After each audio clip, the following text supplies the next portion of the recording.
and fires, or didn't fire, but threatened the life of the bartender over some minuscule thing.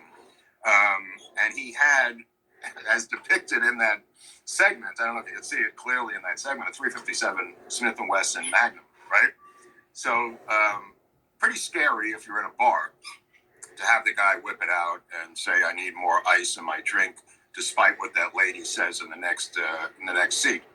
So he is relieved of his command by the New Orleans bigwigs, and he then sets up Guy Bannister Associates, which is how we get to the private detective agency.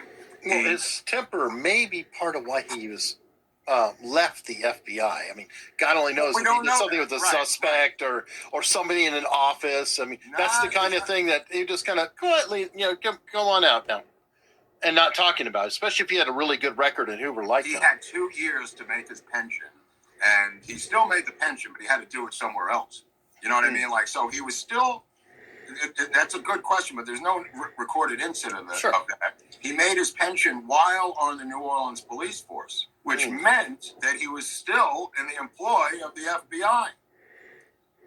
Maybe he never left. In other words, he left at 17 years. Right. But somehow gets 20.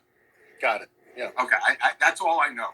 Like that's special detail. I mean, well, they do that kind of thing. Right. No, I'm not begrudging him at all, but I'm saying people believe he was working undercover for the FBI.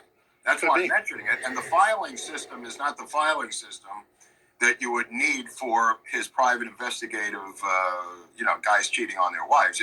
If you want to throw up that thing I showed you from Garrison's office, this is from Jim Garrison's office, by the way.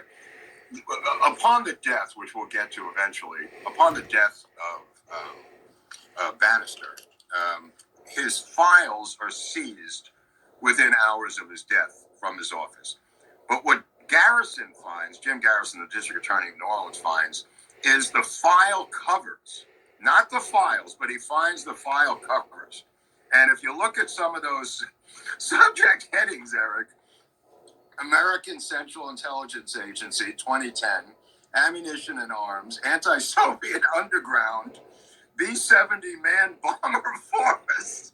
What does a private detective agency in New Orleans have to do with this? Dismantling a ballistic missile system, 15-16. Fair play for Cuba Committee, which we're going to get to.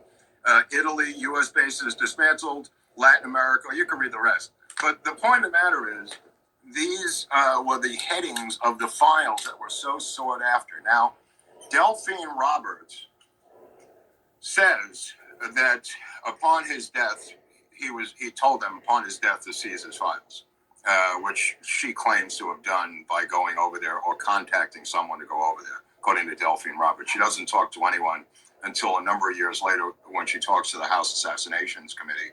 She also talks to Anthony Summers, who wrote the book Conspiracy, which I highly recommend. The follow-up book is called Not in Our Lifetime. I think it's not a sequel, but another edition of it by the British author Anthony Summers, who, to our British friends, we seem to have a lot of them, is probably the top British researcher in the JFK field. Summers, pretty